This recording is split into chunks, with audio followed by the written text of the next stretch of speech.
but this is a really, really cool piece that was created by someone in the community. And I look forward to the day when we are creating art together, and where a book like Yeah, this, yeah. proceeds will go out and benefit every one of these players' families. I would That's love to meet. that's what we want. I would love to meet a lot of the gang in person because Right. the other thing this thing has done is just create tremendous kinship between us. Bebop, artist, bebop, artist,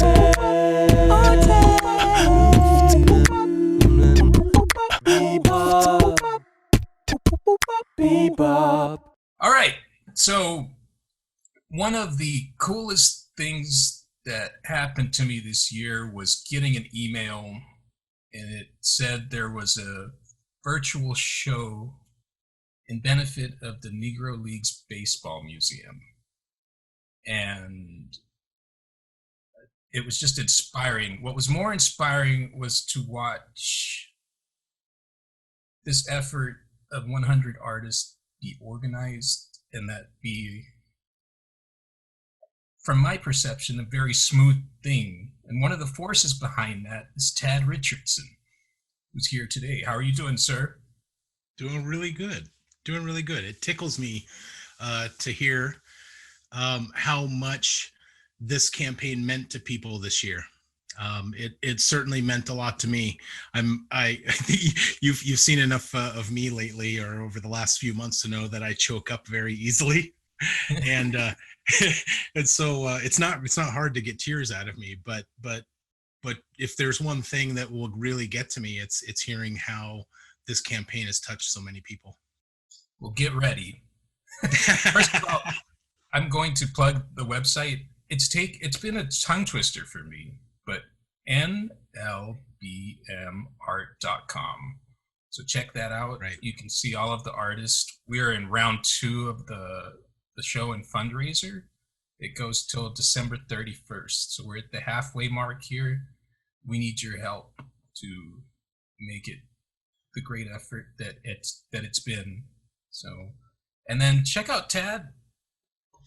Does his own thing as well. Curveball. Yeah, I do my own thing as well. Yeah, curveball keepsakes. Yeah. And frankly, a lot of the impetus behind this campaign was really struggling with my own small business, and I was just watching one of your episodes where you were talking about the parking lot art shows and all the festivals and those kinds of things, and that's something that I really miss. Over the last few years, I've really come to enjoy that here in the Seattle area. The whole night market scene and weekend market scene is a big hole for a lot of people, both socially and financially. So part of the impetus behind this campaign was to understand that there's a lot of us in the same boat this year, with struggling art-based businesses. And so I thought, well, let's get a bunch of artists together and do something really good with our work. And the Negro League Baseball Museum was a very accommodating host of this campaign. So I took basically during the campaign, my business, Curveball Keepsakes, kind of took a back seat to everyone else in the first campaign. And but running that first campaign has kind of re-inspired me with my own little business too. So it's been this really cool dynamic of like energy exchange, where I put all my energy into everybody else, and then seeing what they did re-inspired me with my little business. No, well, I was going to say you probably didn't see as much because you were doing all the work for the 100 or so rest of us, which we're gracious for, because I said it again and again when this new world started with the pandemic. I personally didn't know what to do. This is a full-time thing to me, and before you reached out to me, I'd done Battle of the Bay. That was a virtual show. Yep. But just thinking in those terms, your ideas are a large thrust on how I went forward, and I'm okay. And it's part of that thinking. I do miss in-person shows, but I love that I now have all these friends that I didn't have, and they're everywhere. And how cool is it what we've come together on? And I'd always loved the history of the Negro Leagues, but I'm getting to enjoy it and discover parts of it I didn't know. Just it's awesome. So thank you, first of all. But yeah, thank you. had you seen other like virtual shows prior to attempting these? Okay. No, not at all. This campaign was so my I consider myself to be a little bit of an imposter, I guess, when it comes to the art world. My background's in marketing and advertising, and one of the things that one of the realizations that I've come to after 20 plus years in corporate advertising and marketing is I call advertising the most destructive weapon of mass destruction that there is. And as an example, let's take professional sports. Now we're really going sideways. Professional sports coming back in the middle of a pandemic was absolutely nothing about, there was nothing positive about that. It wasn't about entertaining people.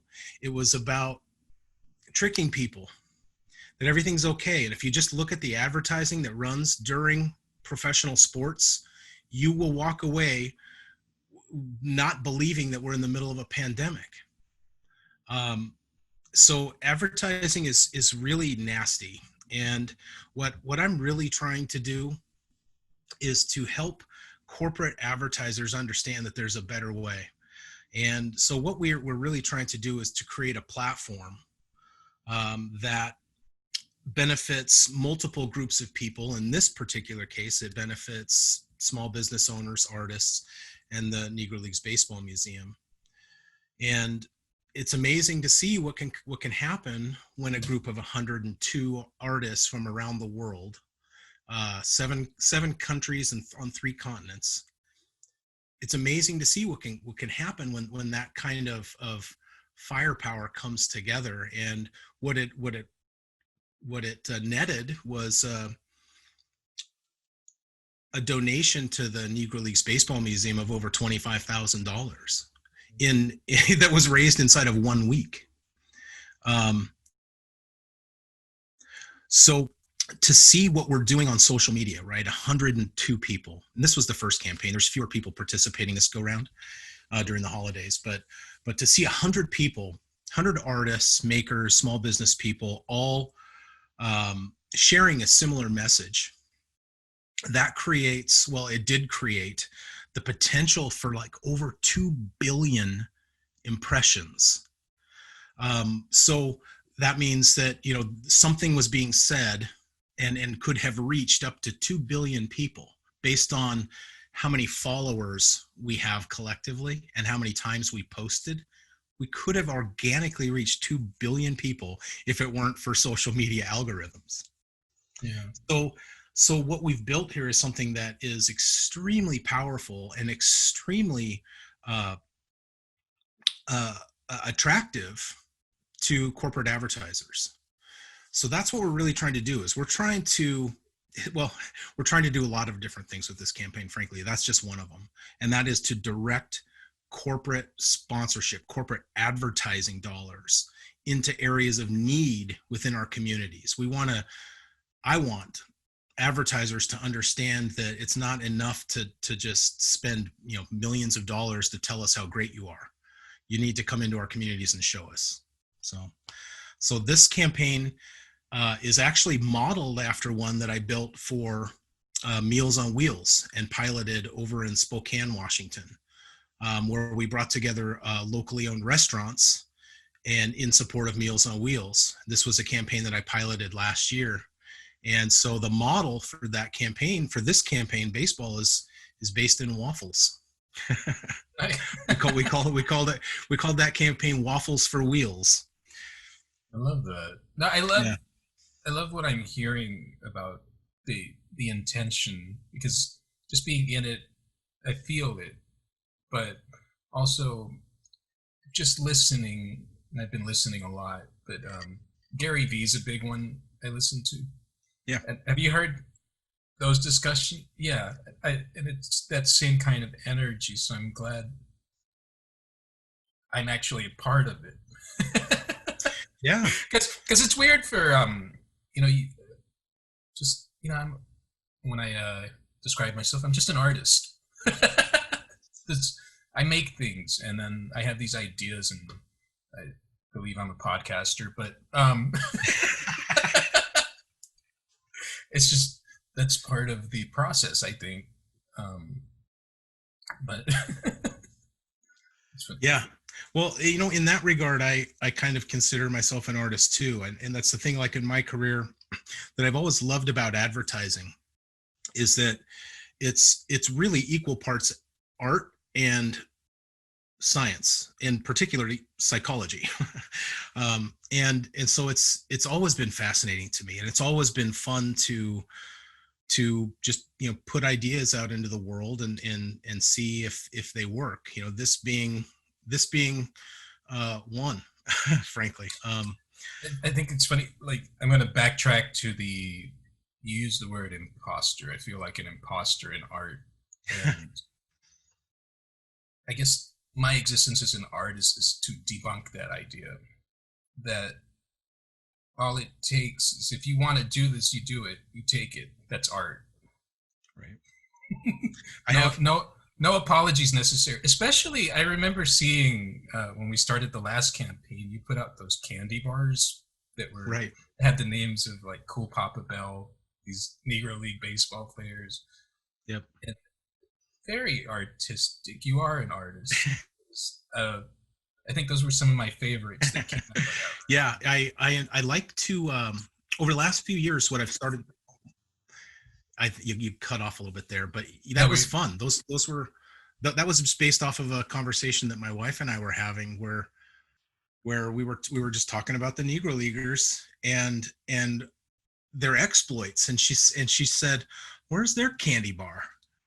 And I said, "All right, let's riff off of some old traditional candy bars and candies and put them in the names of Negro Leaguers." That was fun.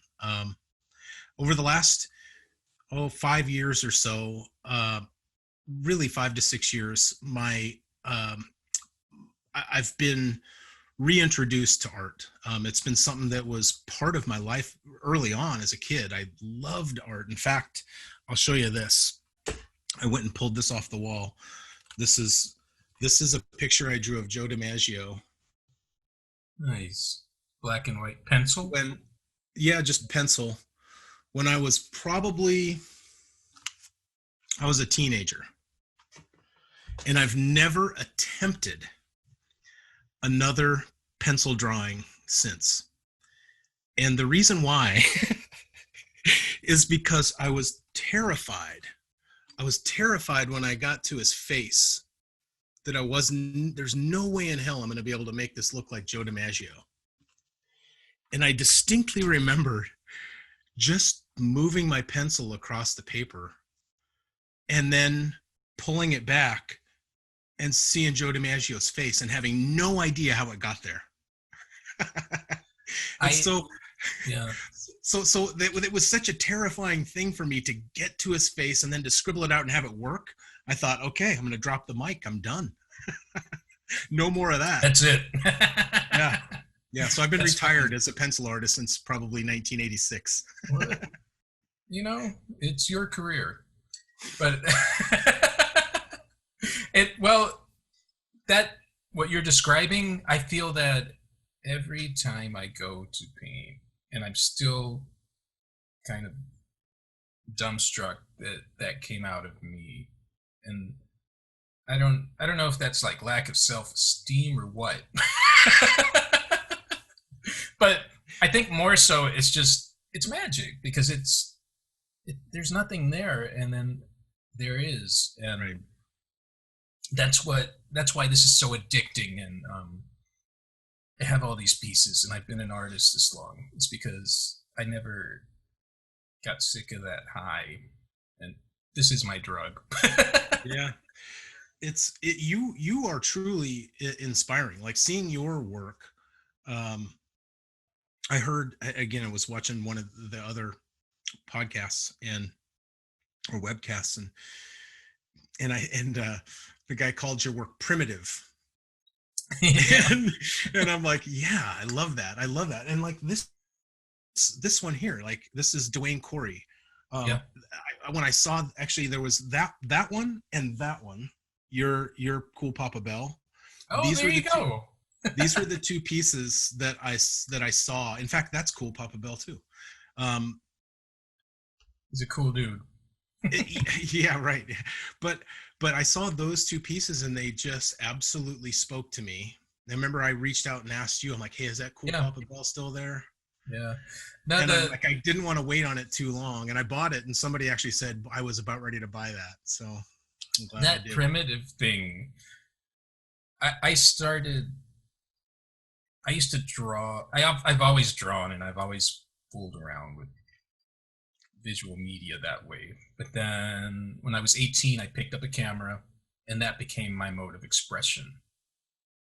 Now, when it went digital and we became desk guys, I lost interest really quickly, had a artist career crisis. I didn't know what to do because I wasn't happy. And the more I thought about it, this was the reason why, because I was behind a desk, and that runs contrary to everything I grew up with. Yeah.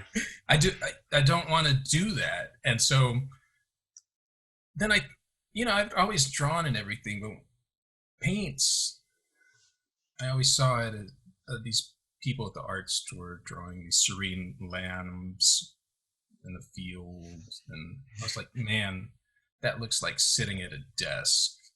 And it wasn't until I collaborated with a friend of mine, and she just put materials in my hands, and I looked at the way she worked, and it was very primitive. And then that made me think of the artwork that I like the most, and it is like Basquiat, even Picasso. There's something primitive about it. That's caveman stuff. It's caveman stuff to make funny shapes and then call that a portrait. That's Yeah. So that's what fuels it for me. Thank you for the compliment. Yeah, no, I absolutely, the Harold Reynolds that I got from you is right up here too. Nice. I'm honored. No, I love what I love about art like yours, and what I really got into was sketching. And so I've got a sketchbook and watercolors, and so I'll just use a black liner pen and do my sketch, and then I go back in with watercolor and fill it out. And the thing I love about sketching is that it's so unforgiving, right? It's a sketch. I'm not trying to create fine art here. So it's like it gives you permission to be imperfect, and that's what I really love about it, because I am a bit of a perfectionist. When I think about art, it's like I think about like what James Fiorentino does, which is create what looks to be a photograph out of watercolor, and what I don't have that in me, at least without investing a lot of time and practice into it. It's certainly not natural to me, but art is natural to me, and so to be able to have outlets for it that allow for imperfection to a perfectionist is just what I need. So that's part of what I love about about your stuff and about Dwayne's too, is to me, it's just fearless. It's fearless art. Well, I think it's something, and I always say I can only speak for this country, how we're brought up, how we're educated, how we're taught about art. You know, you talked about it coming naturally to you. Anyone who is born and seeks to communicate can make art, because it is expression, and the artwork is just a visually pleasing way to do it. You know, it's about aesthetics, and Right. you know, we don't all come out of the box just making stuff. In fact, I don't, you know, no one does. Maybe at a young age, but something fueled that. There had to be something, but you only get better the more you do it, and that's why I don't sleep. Because I want to get better and better each day. And, I think you froze on me. We get technical glitches when we skip time zones. So, as far as like your experience through this virtual show journey, Yep. what is your biggest takeaway from it? Like what? My biggest takeaway. My biggest takeaway.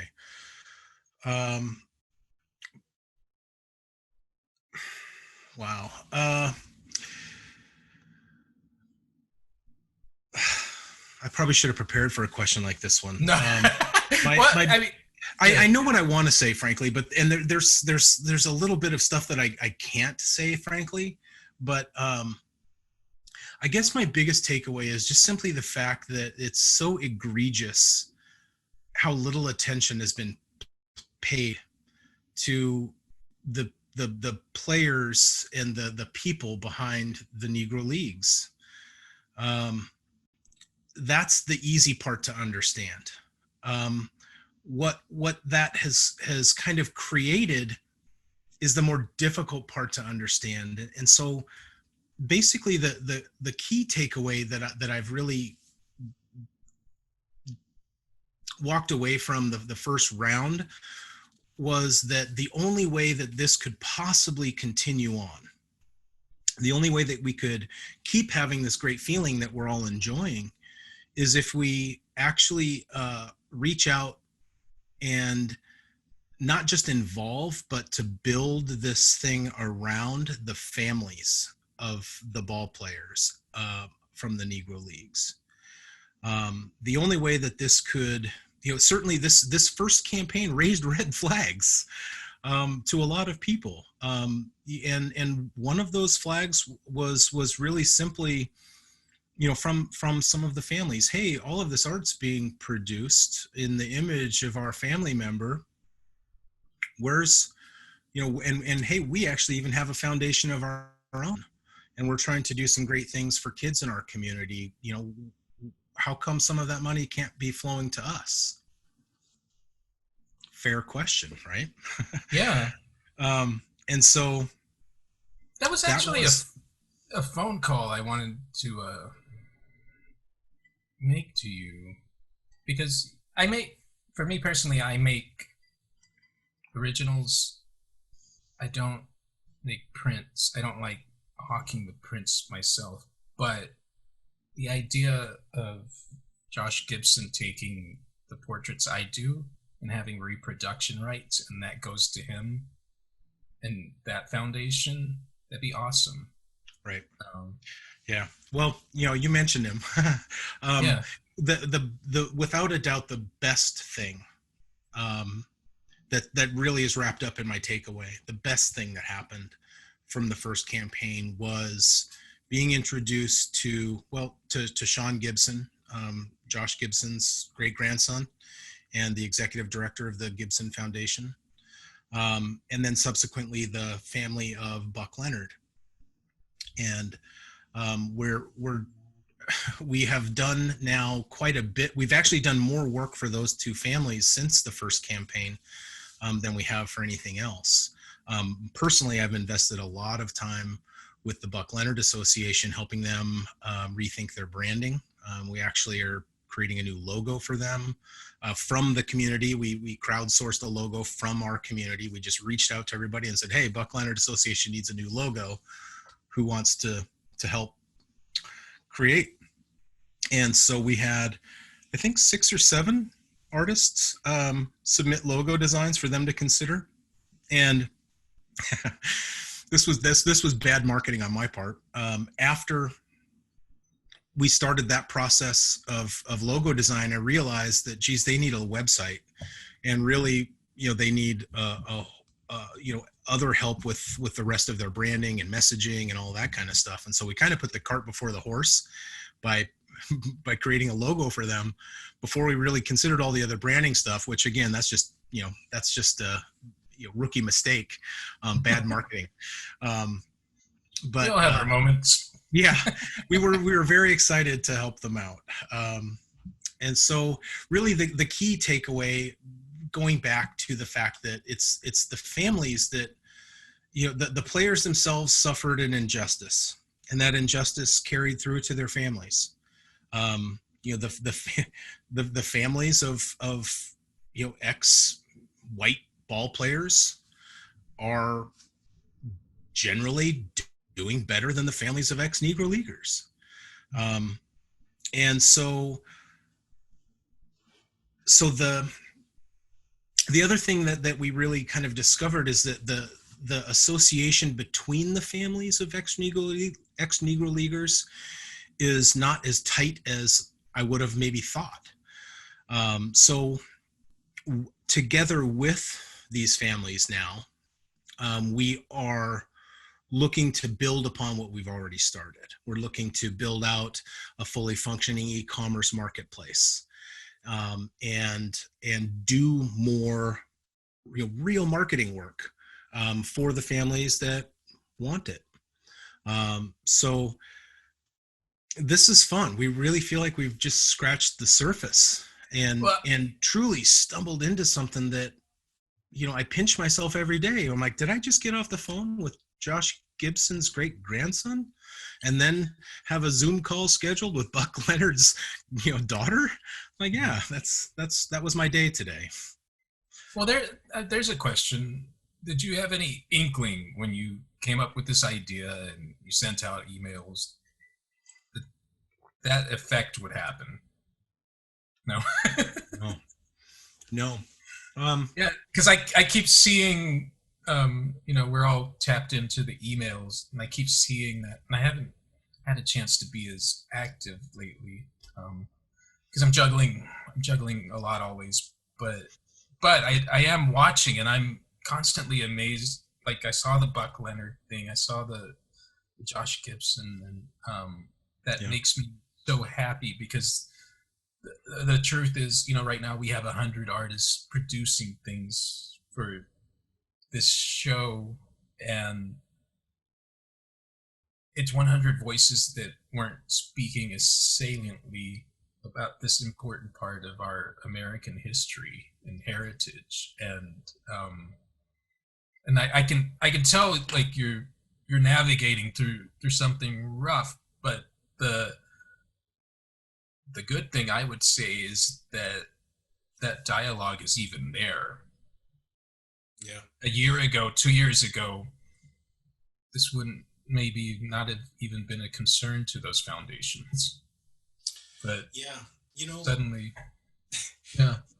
there's the thing that we I think we illustrated is how easy it is to activate people on your behalf.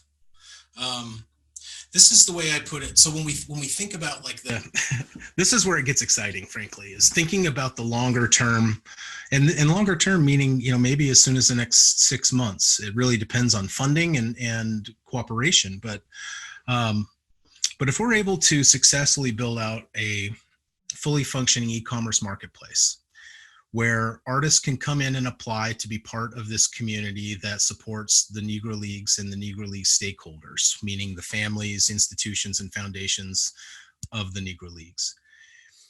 You come in as an artist, you apply, to become part of this community. And now every time that you want to create a new image of Buck Leonard, you actually get that family's endorsement, including a little certificate of authenticity that could be included with your piece. So now let's imagine we've got 200, 300 artists and 25 different Negro Leagues families involved in this community. What we know, back up a step, what we know as artists is that we know about rights, we know about licensing, we know about these things, and generally in our head we just think it's going to be too expensive for us to even pick up the phone and call and ask, right? So we don't ask the Gibson Foundation, we don't ask the Satchel Paige family, we certainly don't want to ask the Jackie Robinson Foundation, because we just know that what we're going to be told is that it's going to be $3,000 to $5,000 or more a year, plus 10% royalties, plus whatever else, and there's a big lengthy contract and all of that stuff, and it's daunting and frankly a non-starter for a lot of artists. And so what happens, right? What happens is artists make their prints, put them in their trunk of their car, and go sell them at the weekend markets. So there's an entire marketplace, illegal marketplace or illicit marketplace of non-licensed, unlicensed art. So what we're really talking about doing here is changing the way that the players, families, and foundations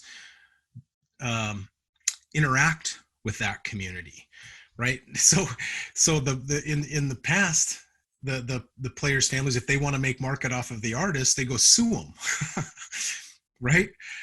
Well, now, if we come together and work together, instead of spending your money trying to track down and sue people for the 200 prints that they sold this year, now you actually get to partner with them as that family, right? So now, what we're talking about doing is these certificates of authenticity, say for the Josh Gibson Foundation. So you paint pictures of Josh, you want to sell prints, well, now we can get you endorsed and create an ethical marketplace for the buying and selling of Negro Leagues art. So that's the vision now that we did not have at all when this thing started. But frankly, it was through that very first conversation with Sean Gibson that really like opened my eyes in a second, that wow, that we actually have to do this differently.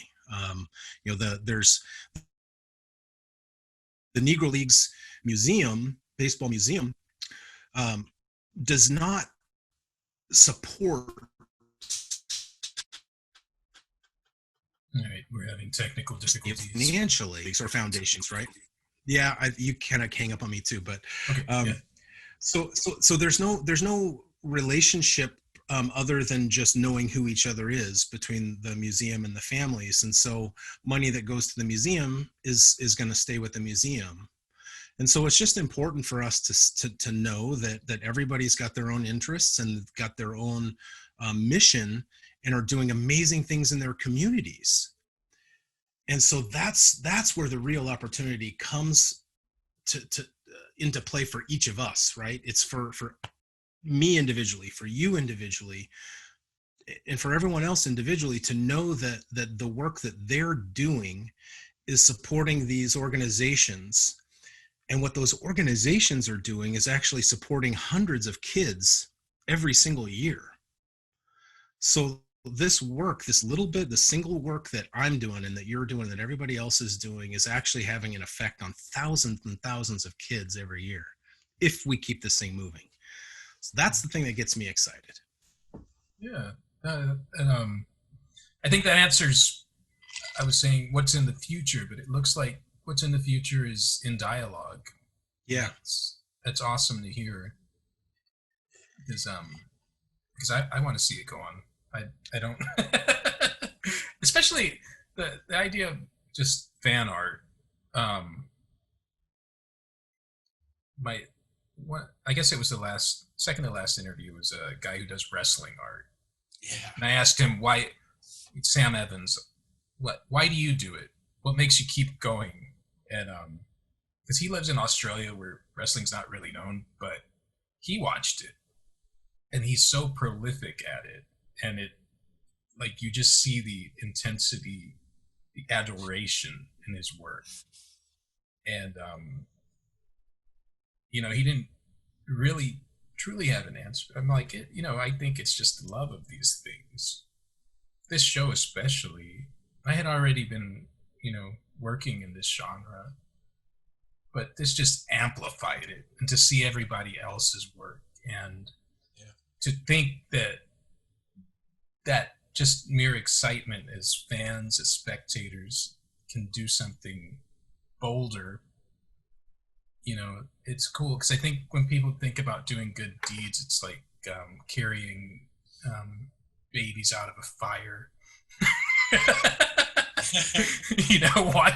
Like, just this extreme acts of heroism. And but really, sometimes it can just be the simple love that you have in your heart for something else. So and that's a really hard thing to remember too, frankly, especially like I can tell you, man, this pandemic, like despite the fact that we've, created this great community and I get this opportunity now to talk to people, this pandemic is a struggle for me.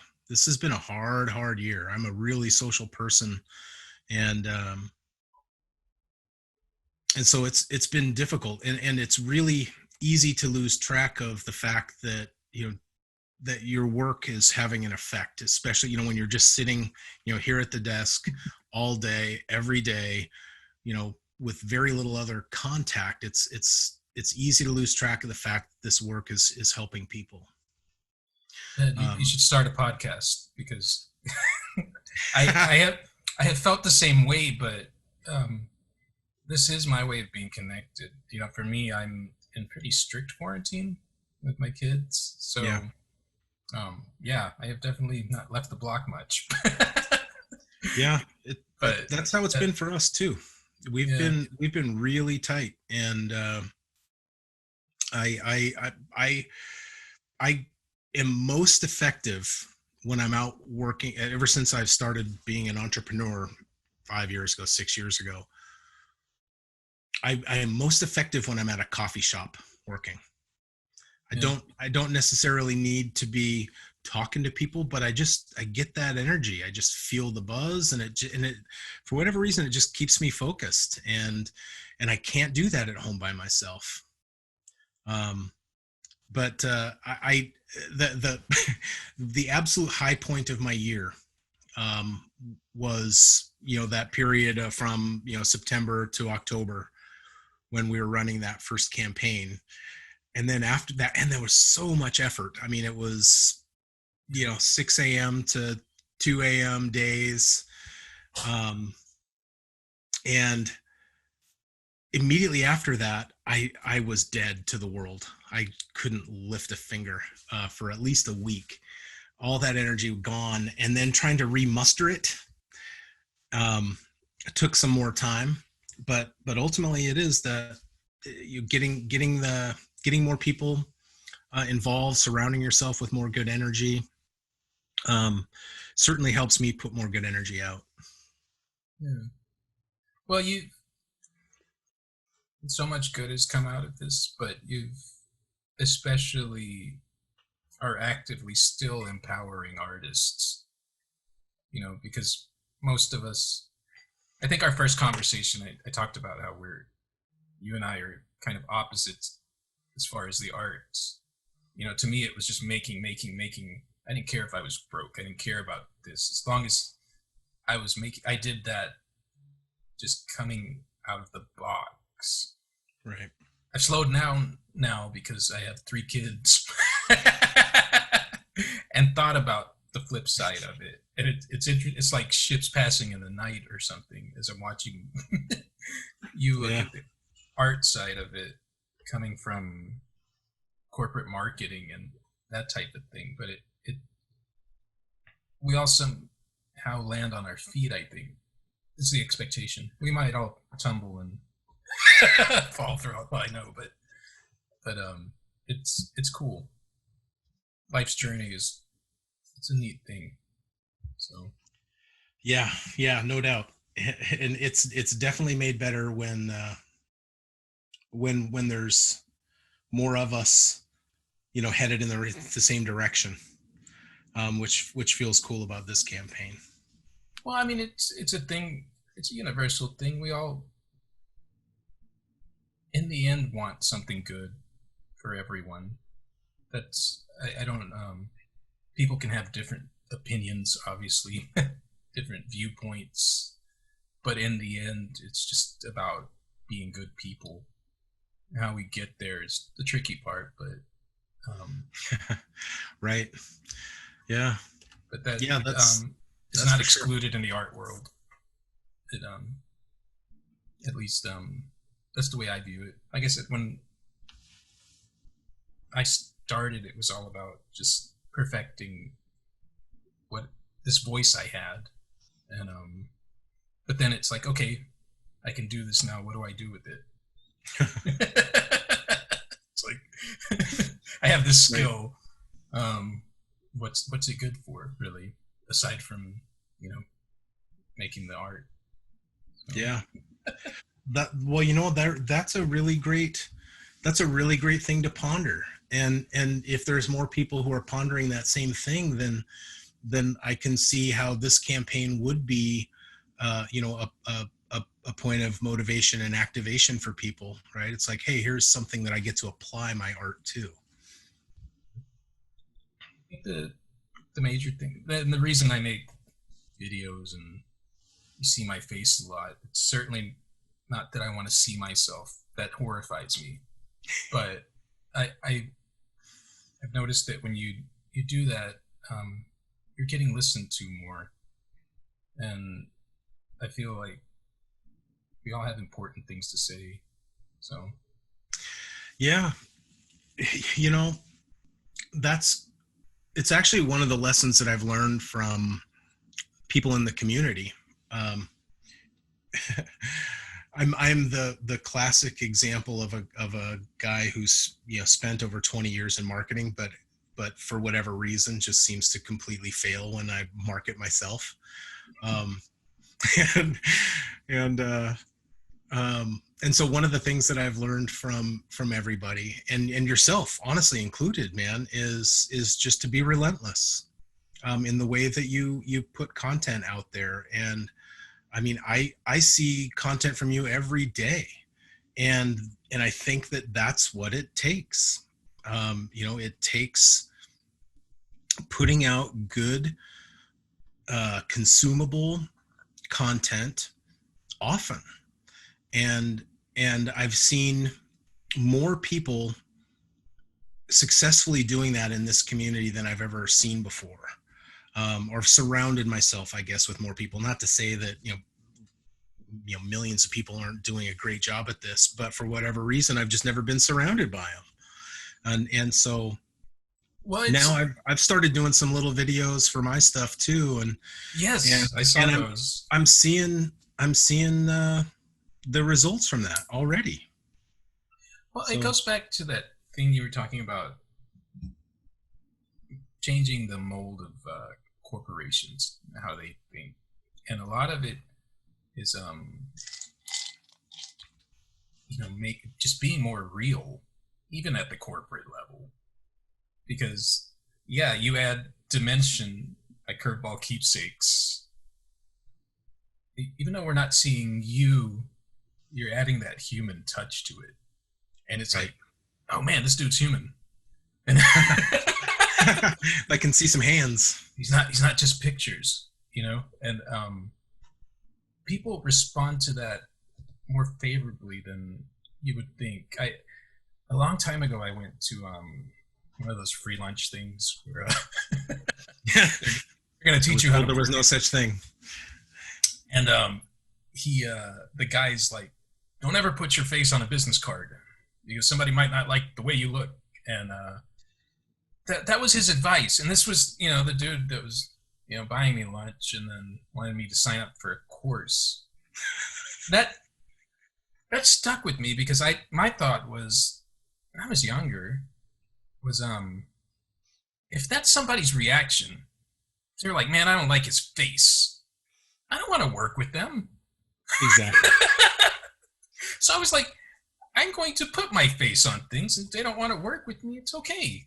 You don't have to like my face. But if we're going to work together, you should at least tolerate it. And this is what I look like. You know, at the very minimum, you know, you should be like neutral about it. You know, I don't need compliments. I just need to work, you know? Right. Yeah. Yep. That was strange. There I wish was I remember who that guy was. there was a through the Waffles for Wheels campaign, the Meals on Wheels program that I ran over in Spokane. I met a small restaurant owner of a little coffee shop, actually growing coffee shop. This guy was a felon, incarcerated, described himself as just a complete low-down scoundrel as a young man. That's how he describes himself. I loved it. Anytime you can describe yourself as a scoundrel, I'm like, I'm a villain. But he, you know, he was the kind of guy, he got hooked into some bad drugs and would, you know, steal money from his mom and that kind of thing, and wound up in jail. And he got out of jail, got interested in coffee somehow. I can't remember exactly how, but this guy got himself an espresso machine, set it up on his front porch, and started making lattes. And early on in his journey, you can truly, this is a guy who you can go back and look at his very first Instagram post, and you just look at his progression of his story. And early on, his story of the story of his business was wrapped up in him. And he was very much a prominent part of his branding early on, but as his business developed, he was able to pull himself back out of that and make it more about, you know, the business itself and his employees, and really make the business about the people that work for him. And I thought that sounded right to me. That sounded to me like there's light at the end of the tunnel. I don't have to put my face in front of the camera all the time to grow my business, but in the art community, you are the business, right? Well, and there's different methodologies. I think the hard thing for artists is because we are so visual, we are about aesthetic. There's that idea of perfection. And for me, I just had to rethink that, especially coming out of photography. To me, the joy of painting became that it appeared that I was drunk all the time. Yeah. And, you know, I'm not above like drinking, but I'm not. I'm having fun, and that's messy and imperfect. And within that imperfection, it doesn't mean you don't know what you're doing.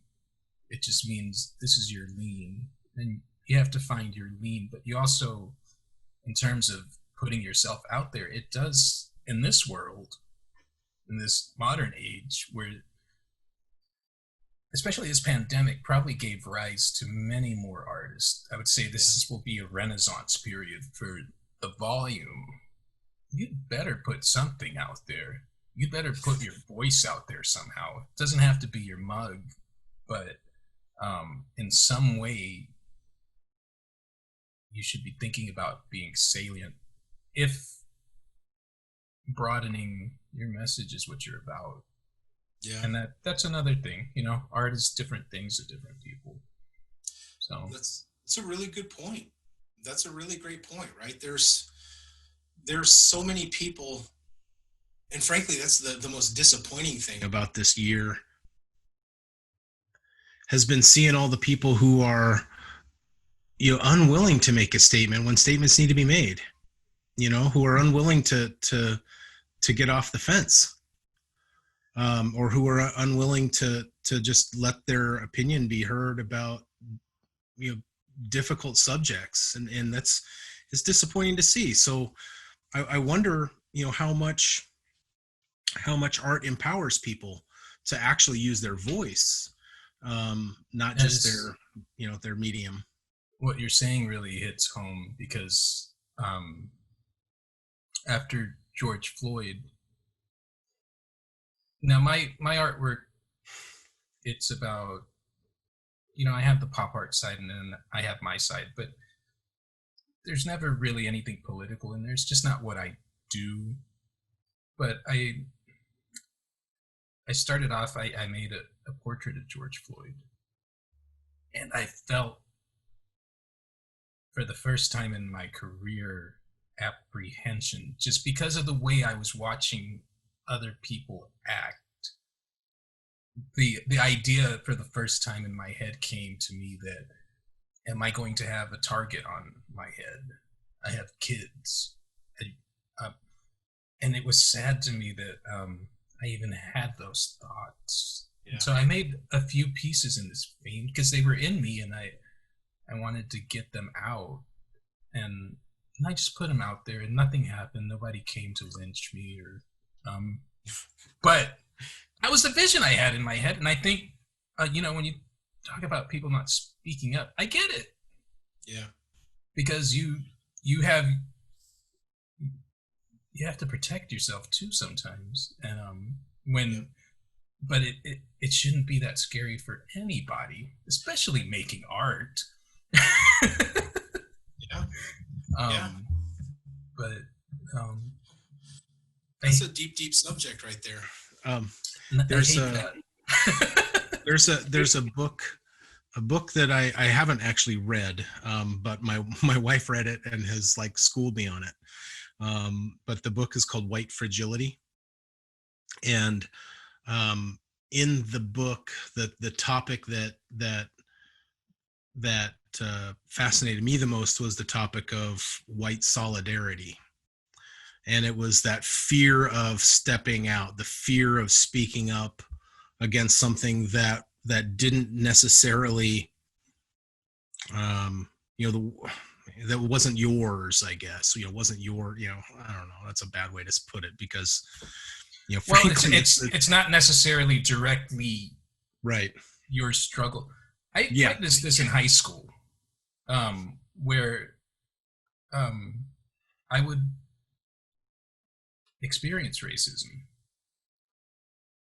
and I'd watch others that were watching this happen to me and others say nothing. As a teenage boy, that caused some anger issues. It wasn't until I got out into the world and could be more, first of all, be outside of a high school environment, an all boys school,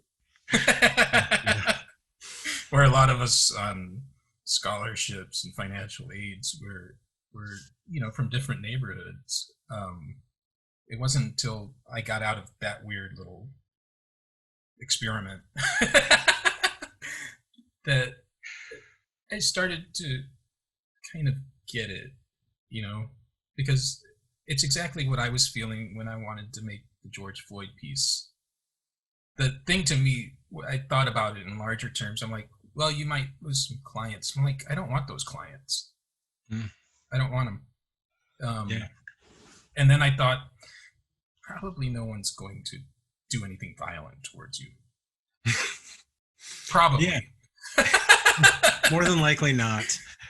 So, yeah. Go ahead. But, no, it just, what you're saying about it's not necessarily your fight, but it is. It is your fight. And it's okay. It's okay to speak up because, hey, that's your friend. Right. The pieces I made were about my friends, because I'm not Black, but I very much care about the three dudes that I made portraits of, and it was a statement, and I didn't care that it was loud. Yeah. Because they're important to me, and their lives are important to me. Yeah. So, and it's not directly my fight, but it is. It is. That's the thing that everybody just has to understand, right? Is that It is. Every fight against injustice and inequality is everyone's fight. Yeah. Because nothing will ever be good for all. Nothing will ever be good. We won't Well, make progress. it's not even a political thing. It's not You know, political at all. it was because I had this discussion with the nonprofit that I work with about, somebody wanted to do a show on this racial injustice theme, and I'm like, and we don't do political shows, but I was like, that's not a political issue. That's a human rights thing, and Yep. hell yeah, we'll run that show. Right. You know? Yeah, human rights should not be politicized at Yeah. all. Uh, it's, it, but Well, yeah, that goes back to this thing that we're all a part of. That's what I love about yeah, this show. I want to see it do more, and I definitely want to bring you back here and talk about the progress. So I hope you'll consider that.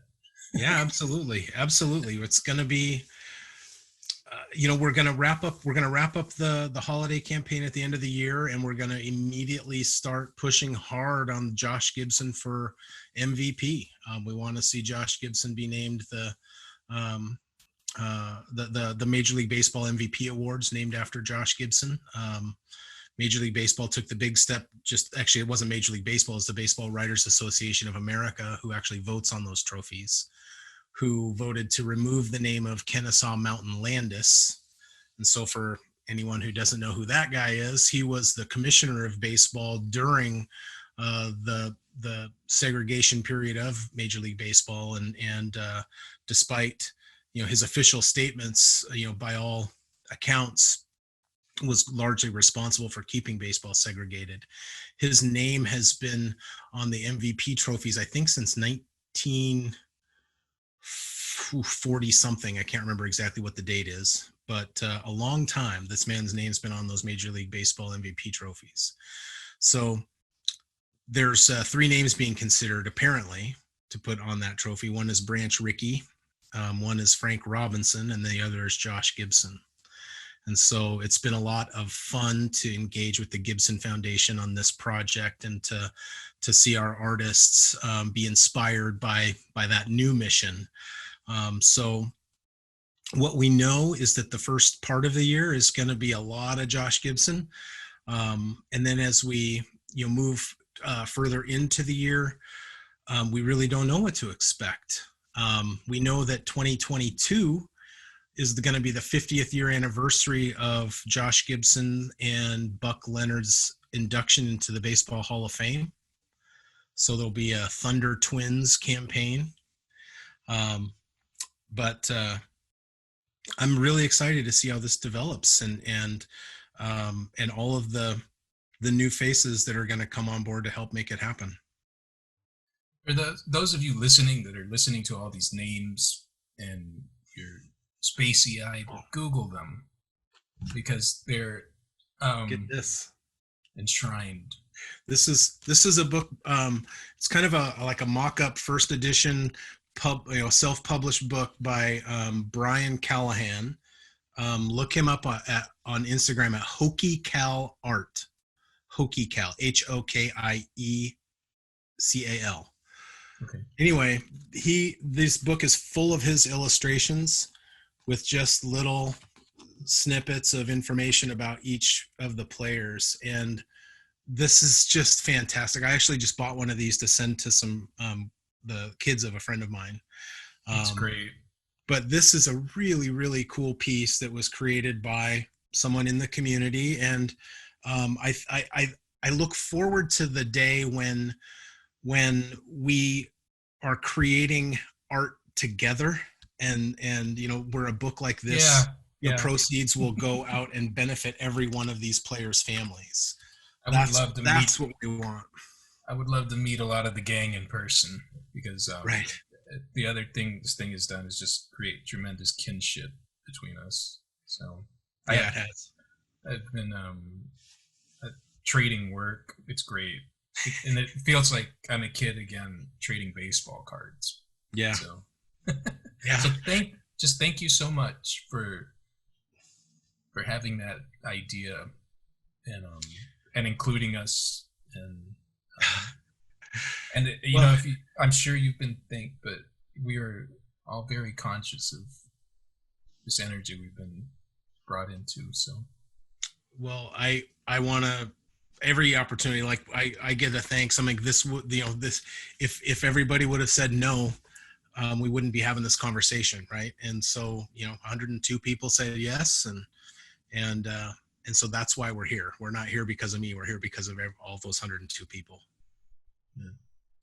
All right, so I'm gonna plug the website again, nlbmart.com, and check out Tad's work at curveballkeepsakes on Instagram, and you float around other places. So yeah, I've got a couple of different handles out there in the social media world. You'll see me on Soto Mofo as well. What is that name? Soto Mofo. I'm glad you asked, actually.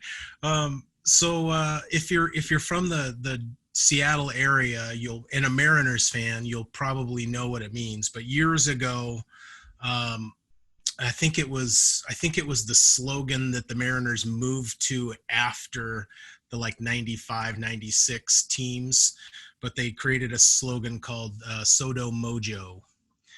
So the Safeco Field is in Soto, South downtown area of Seattle. So their slogan was Soto Mojo. And so years ago, this is a long time ago, I was playing fantasy baseball, and that was my fantasy baseball team name, and I really liked it. I thought it was great, and I'm like, I'm going to use that someday. There you go. Well, here we are. Soto Mofo.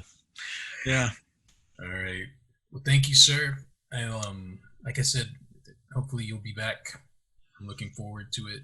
Keep on. Thanks, Sergio. You too. We're out. All right. Bebop.